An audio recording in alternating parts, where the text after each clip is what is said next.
Apa judul khotbah kita Bapak Ibu?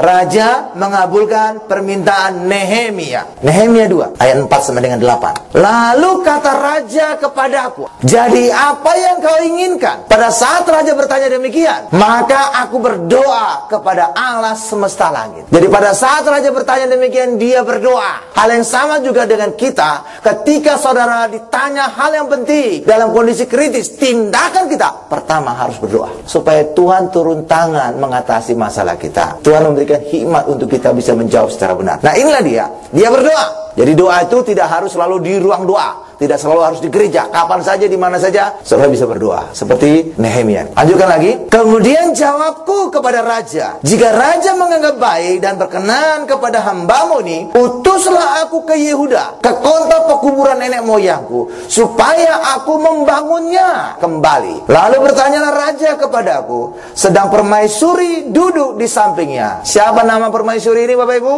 Esther. Berapa lama engkau dalam perjalanan, dan bilangkah engkau kembali? Dan raja berkenan mengutus aku sesudah aku menyebut suatu jangka waktu kepadanya. Berkatalah aku kepada raja, jika raja menganggap baik, berikanlah aku surat-surat bagi bupati-bupati di daerah seberang sungai Efrat, supaya mereka memperbolehkan aku lalu sampai aku tiba di Yehuda. Jadi ini surat pengamanan. Kalau tidak, dia nanti akan dihalangi oleh bupati-bupati. Pula sepucuk surat bagi Asaf, pengawas taman raja, supaya dia memberikan aku kayu untuk memasang balok-balok pada pintu-pintu gerbang di benteng bait suci, untuk tembok kota dan untuk rumah yang aku diami. Dan raja mengabulkan permintaanku itu, karena tangan Allahku yang murah melindungi aku. Jadi saudara lihat, kenapa Raja Artasasta bermurah hati kepada Nehemia? Karena tangan Tuhan yang bermurah hati. Tuhan membuat raja itu bermurah hati kepada Nehemia. Sehingga apa? Semua permintaannya dikabulkan. Tidak ada dikatakan ditolak. Amin ya Ibu ya.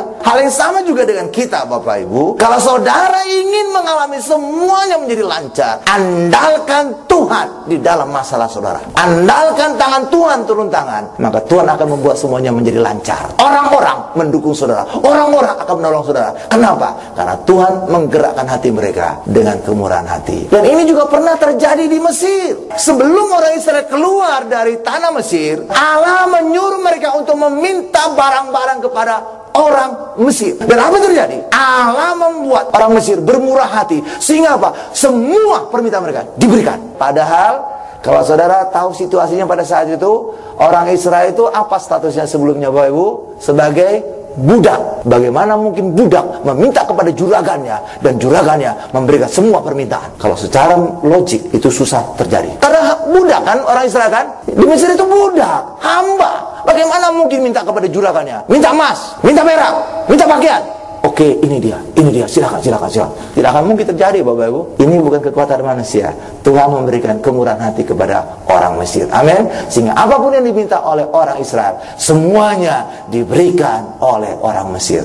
Coba kita lihat ayatnya. Keluaran 12 ayat 35 sampai dengan 36. Orang Israel melakukan juga seperti kata Musa. Mereka meminta dari orang Mesir barang-barang emas dan perak serta kain-kain. Dan Tuhan membuat orang Mesir bermurah hati. Sama seperti Nehemia, Raja Artasasta dibuat murah hati. Semua permintaan Nehemia dikabulkan. Ini juga sama ya. Semua permintaan orang Israel dikabulkan oleh orang Mesir. Bermurah hati terhadap bangsa itu. Sehingga apa?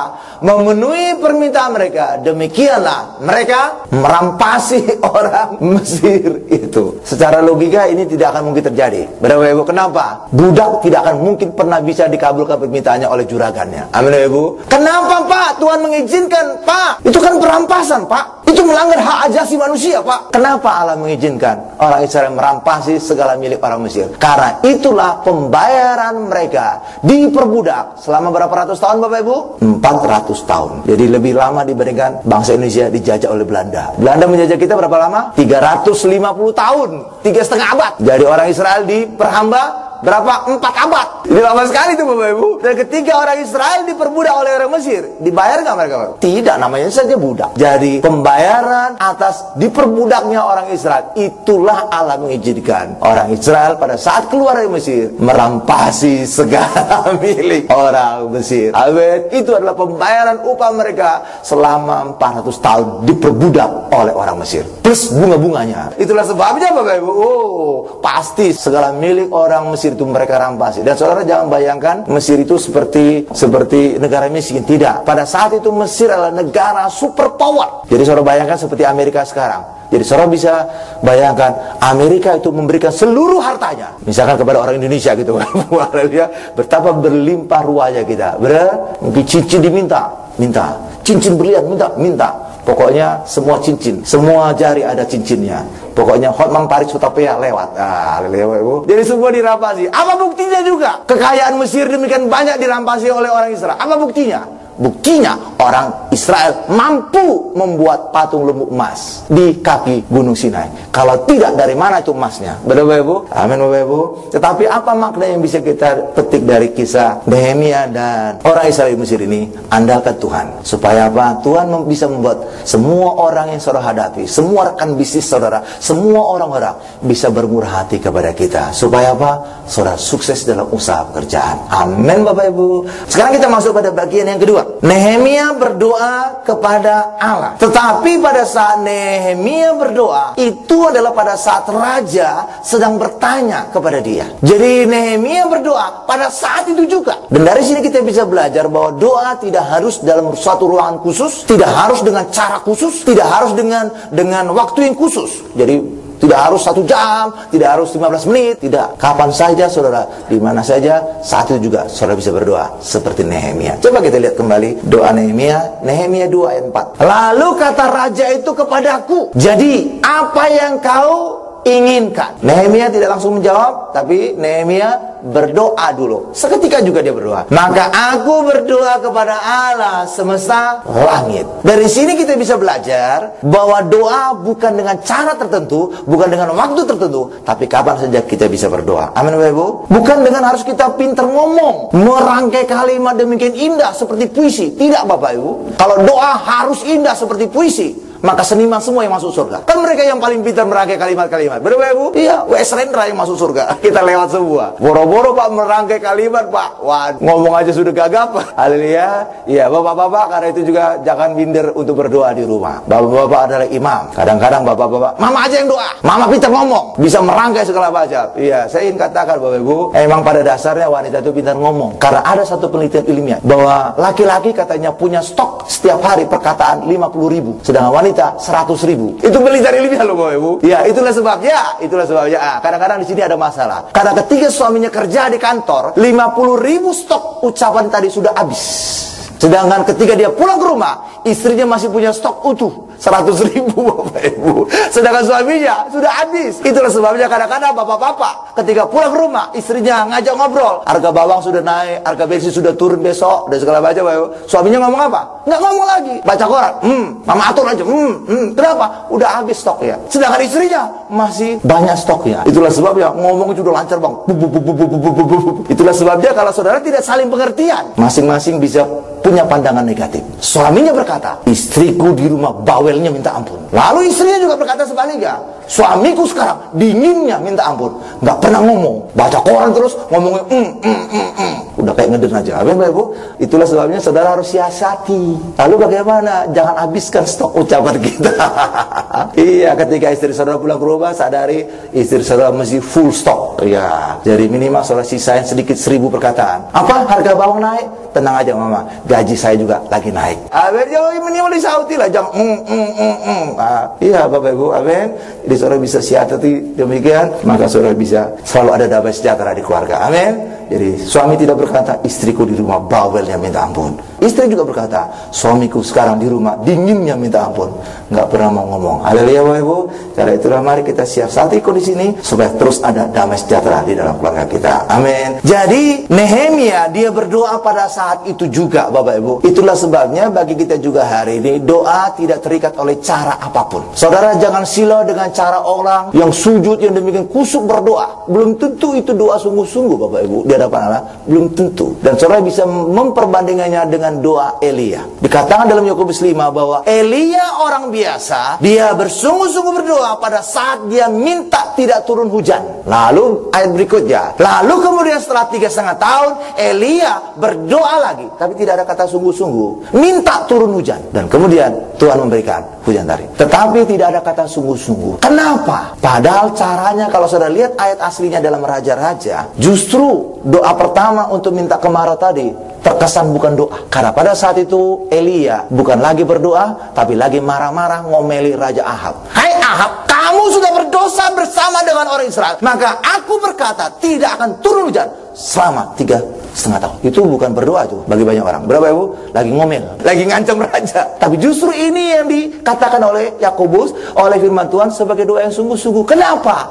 Karena dia mengucapkan demikian dengan penuh kepastian, dengan penuh keyakinan, dan sungguh-sungguh terjadi. Sekali doa, sekali ucap, langsung terjadi kemarau. Sebaliknya 3,5 tahun kemudian, setelah terjadi kemarau, Elia berdoa minta turun hujan. Dan ini tidak dikatakan doa sungguh-sungguh. Kalau saudara lihat ayat aslinya dalam Raja-Raja, maka saudara lihat Elia sujud berapa kali Bapak Ibu? 7 kali. Dan ini bukan doa sungguh-sungguh. Kenapa? Karena ketika Elia berdoa, di sini penuh dengan keraguan. Apa buktinya keraguan? Karena setiap kali dia selesai doa, dia suruh pembantunya, lihat ada awan tidak? Bentuk keraguan nih Bapak Ibu. Tidak ada Nabi Elia. Oke, saya doa lagi. Lihat ada awan tidak? Sampai 7 kali. Ini menunjukkan keraguan. Sedang ketika dia doa minta kemarau, sekali terus langsung tokcer. Sedang ini sampai 7 kali. Kenapa harus sampai 7 kali? Karena di sini ada gambaran keraguan. Dia ingin, dia memastikan lewat dia menyuruh pembantunya ada awan atau tidak. Padahal sebenarnya dia sudah cukup berkata, aku berdoa Tuhan turun hujan, dan itu sudah pasti terjadi turun hujan. Amin Ibu. Nggak perlu dipastikan. Hei pembantu, lihat ada awan aja. Nggak perlu itu Bapak Ibu. Sehingga apa? Dia harus 7 kali sujud berdoa. Inilah wujud ketidakpercayaannya Elia. Ya, tetapi kalau saudara disuruh menilai mana doa yang sungguh-sungguh, oh pasti yang sujud ini dong. Benar Bapak Ibu? Jengking kayak kalah jengking. Amin Bapak Ibu. Dan itu rupanya bukan doa yang sungguh-sungguh. Kenapa? Karena penuh dengan keraguan. Tetapi doa pertama, dia hanya berkata, Ahab, kamu berdosa. Kamu juga dengan orang Israel. Karena itu terjadi kemarau. Ya, dan itu langsung terjadi. Sekali, langsung terjadi. Hal yang sama juga sering terjadi di gereja Tiberias. Saudara pernah perhatikan, ya sakramen perjamuan kudus itu bagi orang yang pertama kali di Tiberias itu terkesan bukan doa. Saudara mengucapkan apa ketika perjamuan kudus? Kita tolak kanker, kita tolak bangkrut, kita tolak resesi. Bagi orang ini lagi mau berantem atau apa ini? Berdoa. Saya pernah memimpin rombongan ke Israel Bapak Ibu, mengadakan perjamuan kudus. Itu doa aja Bapak Ibu. Sakramen perjamuan kudus. Orang ada yang baru pertama kali Tiberias dari Surabaya. Pak, itu tadi doa atau marah-marah itu Pak? Terkesan bukan doa. Karena apa? Kita tolak bangkrut, kita tolak kanker, kita tolak segala macam. Segala macam ditolak-tolak. Tetapi di situ ada iman, di situ ada keyakinan. Itulah sebabnya banyak terjadi mujizat. Sama juga seperti Bapak Gembala. Saudara pernah didoain Bapak Gembala? Di Grand Indo atau dimanapun, ketika saudara sakit jantung, apa selalu ucapan beliau? Tolak jantung ke Singapura jalan-jalan. Bagi orang biasa ini bukan doa. Masa Pak suruh jalan-jalan itu doa Pak? Tapi di situ ada keyakinan yang mantap dari Bapak Gembala bahwa kita hanya jalan-jalan ke Singapura, bukan dioperasi. Jadi dari situ bisa terlihat bukan dari caranya secara fisik kelihatan jengkang-jengking segala macam, tapi ada iman tidak dalam ucapan doa kita. Itu yang menentukan ada kuasa atau tidak. Karena juga ayat di dalam Yakobus jelas berkata, doa orang benar yang dengan yakin didoakan sangat besar kuasanya. Jadi apa yang menentukan doa yang sangat besar kuasanya? 2. Pertama, harus orang benar. Yang kedua, harus dengan yakin. Saudara orang benar nggak Bapak Ibu? Oh benar. Saudara benar bukan karena perbuatan saudara, tapi kita benar karena percaya kepada Yesus dan darah Yesus menguduskan segala dosa kita. Amin Bapak Ibu. Yang kedua, jadi faktor yang kedua ini yang menentukan apakah saudara yakin nggak berdoa. Wah, kalau masalah yakin Pak, 50-50 Pak. Ini seringkali membuat orang Kristen gagal dalam berdoa. Amin. Karena itulah bagi setiap kita hari ini, kita pasti orang benar karena kita dibenarkan oleh percaya kepada Yesus. Yang kedua, mari kita berdoa dengan yakin supaya apa? Doa kita sangat besar kuasanya. Amin. Jadi dari situ kita bisa lihat doa yang sangat besar kuasanya tidak ditentukan oleh cara, tapi 2 ini saja. Amin Bapak Ibu ya. Jadi apakah saudara hanya berdoa, hanya berkata Yesus tolong, itu sudah menjadi doa. Dan sudah banyak kesaksian anak-anak Tuhan ketika sedang mengalami mara bahaya, mereka tidak sempat doa Bapa kami kepanjangan. Mereka hanya berseru apa? Yesus. Kadang-kadang tidak Yesus tolong, Yesus aja Bapak Ibu. Atau mengikut yes. Langsung jawab doa Bapak Ibu. Kadang-kadang bahkan bukan doa, nangis. Iya, nangis Bombay. baik gitu Bapak Ibu, tapi saudara punya iman. Haleluya. Di situ ada jawaban doa. Amin. Karena apa? Doa yang besar kuasanya hanya dipengaruhi oleh dua. Satu, orang benar. Yang kedua, harus dengan yakin didoakan. Jadi bukan ditentukan oleh cara ya. Jadi setiap kita juga hari ini, ketika saudara juga ditanya oleh bos saudara secara mendadak, apa pendapatmu untuk memajukan perusahaan kita? Itu kadang-kadang dadakan ditanya, saudara berdoa dalam tarikan nafas. Yesus, berikan aku hikmat, atau Yesus saja, itu sebenarnya cukup. Saudara akan diberikan hikmat oleh Tuhan untuk menjawab pertanyaan-pertanyaan bos saudara. Dan hal yang sama juga Bapak Ibu, saudara nggak harus mengatakan hal yang komplit doanya. Iya, Yesus saja tadi sudah cukup. Nangis saja juga, nangis bombay juga sudah cukup. Bahkan erangan, rintihan saudara juga, itu bisa menjadi doa. Dan itu terjadi pada orang Israel di Mesir. Mereka merintih karena disiksa oleh orang Mesir. Mereka diperbudak, mereka dipukuli, dan mereka rintih, mereka sampai ke surga. Dan Tuhan bergerak untuk membebaskan mereka. Keluaran 6 ayat 4-5. Tetapi aku sudah mendengar juga erangan orang Israel yang telah diperbudak oleh orang Mesir, dan aku ingat kepada perjanjianku. Jadi erangan ini saja udah seperti doa sampai kepada Allah, sehingga Allah mengingat perjanjiannya. Perjanjian dengan siapa Bapak Ibu? Dengan bapak nenek moyang mereka. Siapa namanya? Abraham. Terus lanjutkan lagi. Sebab itu katakanlah kepada orang-orang Israel, akulah Tuhan, aku akan membebaskan kamu dari kerja paksa orang Mesir, melepaskan kamu dari perbudakan mereka, dan menebus kamu dengan tangan yang teracung dan dengan hukuman-hukuman yang berat. Apa hukuman itu Bapak Ibu? Itulah 10 tulah yang terjadi di Mesir. Amin Bapak Ibu. Dan berhasil. Dan orang Israel dibebaskan dari perbudakan di Mesir. Mereka tidak berdoa, tapi rintihan mereka, erangan mereka, itu langsung didengar Tuhan dari surga. Amin Bapak Ibu. Karena itu juga bagi setiap kita hari ini, saudara jangan terpaku dengan cara berdoa, ucapan berdoa, rangkaian kata-katanya, tidak. Tapi ketika saudara ada iman, keyakinan, di situ doa saudara akan besar, kuasanya dijawab oleh Tuhan. Amin. Sekarang kita masuk pada bagian yang ketiga. Ketika kita juga berdoa, saudara harus punya pikiran yang baik tentang Allah. Kalau saudara punya pikiran yang jahat tentang Allah, maka saudara tidak akan pernah punya iman pada saat berdoa kepada Allah. Maksudnya apa Pak? Pikiran yang baik kepada Allah begini. Banyak kali pendeta, banyak kali juga orang Kristen berpikiran bahwa aku sakit, ini karena Tuhan menghukum aku atas dosaku, sehingga aku mengalami sakit. Jadi Tuhan menghukum dosaku dengan penyakit.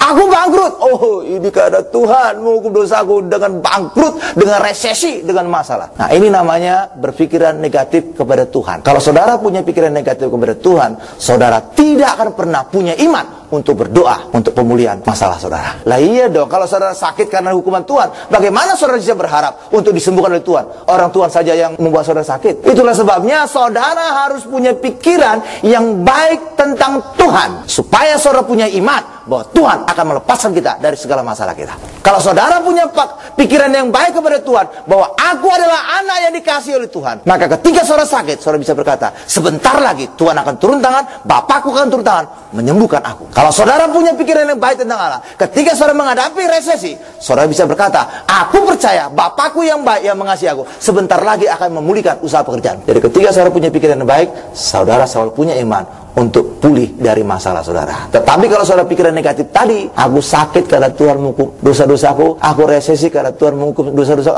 sampai kapanpun saudara tidak akan pernah punya iman untuk pulih dari masalah saudara. Dan itu yang terjadi pada Nehemia. Nehemia juga selalu berpikiran, tangan Tuhan yang baik turun atas dia. Itulah sebabnya segala doa-doa dia, segala permintaan dia kepada Raja Artasasta, semuanya dijawab, semuanya diberikan. Mana ayatnya Pak? Kita buka lagi Nehemia 2 ayat 8. Pula sepucuk surat bagi Asaf, pengawas taman raja, supaya dia memberikan aku kayu untuk memasang balok-balok pada pintu-pintu gerbang di benteng bait suci, untuk tembok kota, dan untuk rumah yang akan kudiami. Dan raja mengabulkan permintaanku. Kenapa raja mengabulkan?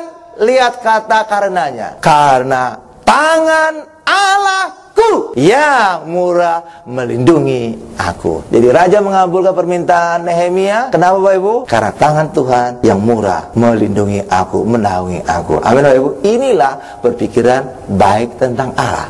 Kalau versi bahasa Inggrisnya, karena tangan Tuhan yang baik ada atasku. Haleluya Bapak Ibu. Hal yang sama juga dengan saudara. Saudara jangan negatif thinking kepada Allah, tapi saudara tahu, aku adalah anak yang dikasih, aku adalah anak yang berkenan, maka Bapakku tidak akan membiarkan aku ada di dalam masalah. Sebentar lagi masalah ini akan berlalu. Amin ya Ibu. Badai pasti berlalu. Tapi coba saudara bayangkan, kalau saudara selalu punya pikiran, aku sakit ini karena hukuman Allah atas dosaku. Mungkin nggak saudara punya iman untuk disembuhkan oleh Allah? Mana mungkin. Orang penyakitnya aja Allah yang buat. Bagaimana mungkin juga Allah yang sama saudara minta tolong untuk menyembuhkan saudara? Tidak pernah mungkin. Saudara juga ketika saudara punya pikiran, aku resesi, oh ini adalah hukuman Tuhan atas dosaku. Bagaimana mungkin saudara bisa punya iman berdoa kepada Tuhan, Tuhan pulihkan resesiku? Tidak akan pernah. Karena itulah selalu punya pikiran yang baik tentang Tuhan. Aku menghadapi masalah ini sementara, karena sebentar lagi Bapakku yang di surga, aku anak yang dikasih, akan turun tangan untuk membebaskan aku dari segala masalahku. Amin Bapak Ibu. Karena itulah juga bagi kita hari ini Bapak Ibu, mari kita punya pikiran yang baik tentang Allah. Banyak orang berpikiran juga Yesus datang untuk menghukum dosa. Itu adalah pemikiran yang salah. Yesus itu juru selamat atau algojo Bapak Ibu? Juru selamat. Saudara pegang itu, jangan lepas ya. Kalau Yesus juru selamat, tidak akan mungkin Yesus datang untuk menghukum saudara. Tapi Yesus datang untuk menanggung dosa kita. Amin Bapak Ibu. Menanggung dosa saudara. Amin Bapak Ibu. Iya, makanya kalau Yesus juru selamat, pasangannya yang pas adalah Yesus menanggung dosa kita, bukan Yesus menghukum dosa kita. Tidak akan mungkin cocok dengan juru selamat kalau menghukum Bapak Ibu, tidak akan mungkin. Kalau algojo itu cocok menghukum. Karena itulah saudara harus pegang, tetap, jangan lepas. Yesus juru selamat. Itulah sebabnya tidak akan mungkin Yesus menghukum aku, dosa-dosaku dengan penyakit, dengan resesi, dengan masalah. Kenapa? Karena Yesus datang untuk mengambil dosaku, supaya Yesus yang menjalani hukuman dari salib, supaya setiap kita hari ini di dalam Yesus bebas hukuman. Amin Ibu. Itu yang dikatakan dalam Roma 8 ayat 1. Barang siapa ada di dalam Yesus, maka bebas hukuman Allah. Kenapa di dalam Yesus bebas hukuman Allah? Karena Yesus telah menanggung, menjalani hukuman dosa kita. Iya, karena itulah bagi kita hari ini sadari bahwa Yesus itu baik, Yesus itu juru selamat, tidak akan mungkin menghukum dosa kita, justru menanggung dosa kita agar setiap kita hari ini bebas dari hukuman. Amin Bapak Ibu. Karena itu jangan berpikiran Yesus membuat kita sakit, ya Yesus membuat kita bangkrut. Tidak Bapak Ibu. Yesus datang sebagai tabib. Kalau Yesus datang sebagai tabib, apa tujuannya? Untuk menyembuhkan. Yesus datang untuk mencari orang berdosa. Untuk apa? Diampuni. Itulah sebabnya bagi kita hari ini sadari bahwa Yesus tidak datang sebagai algojo, tapi juru selamat agar kita hari ini diselamatkan. Mana ayatnya? Markus 2 ayat 17. Yesus mendengarnya dan berkata kepada mereka, bukan orang sehat yang memerlukan tabib, tetapi orang sakit. Jadi Yesus datang sebagai tabib. Aku datang bukan untuk memanggil orang benar, melainkan orang berdosa, supaya dosanya diampuni. Jadi ada dua maksud kedatangan Yesus. Pertama, sebagai tabib untuk menyembuhkan. Yang kedua, untuk mengampuni dosa. Dan hari ini kita terima, pada saat kita terima perjamuan kudus. Kok bisa Pak? Lihat aja perjamuan kudus saya ini. Pada saat nanti saudara terima perjamuan kudus, saudara pasti menerima nih. Apa manfaat yang saudara dapatkan? Saudara akan disembuhkan. Itulah kedatangan Yesus sebagai tabib. Lalu apa lagi yang saudara terima pada saat perjamuan kudus? Darah Yesus. Apa kegunaan darah Yesus? Untuk mengampuni dosa. Itulah maksud kedatangan kedua. Yesus mencari orang berdosa. Supaya apa? Dengan darahnya segala dosa dihapuskan. Jadi dua maksud kedatangan Yesus tadi ada terlihat pada perjamuan kudus. Haleluya. Dan nanti kita akan terima. Itulah sebabnya ketika nanti kita perjamuan kudus, saudara bisa punya imam Yesus sebagai tabib agar setiap penyakitku hari ini disembuhkan. Amin Ibu. Yang kedua, ketika kita nanti menerima darah Yesus, saudara akan dibasuh dosa kita sehingga kita menjadi maha kudus. Maha kudus loh Bapak Ibu ya, bukan kudus, maha kudus. Kenapa Pak bisa menjadi maha kudus? Darah Yesus. Dan kenapa pastinya maha kudus? Karena dipastikan Roh Kudus bisa turun atas kita. Roh Kudus tidak akan mungkin turun pada saat kita masih najis, nggak mungkin Bapak Ibu. Gerah Roh Kudus. Roh Kudus itu adalah Allah, pasti maha kudus. Roh Kudus tinggal sekarang dalam kita. Dan bagaimana ya Roh Kudus bisa tinggal? Karena kita telah menjadi maha kudus oleh darah Yesus. Jadi pasti kita menjadi maha kudus oleh darah Yesus. Dibuktikan Roh Kudus mau tinggal selamanya di dalam kita. Amin. Karena itulah nanti kita terima perjamuan kudus, saudara bisa berkata, aku pasti sembuh. Yang kedua, aku menjadi maha kudus di depan Bapakku yang di surga. Amin. Berikan kemuliaan paling dahsyat, paling lama, paling dahsyat bagi Tuhan Yesus. Kita tundukkan kepala kita.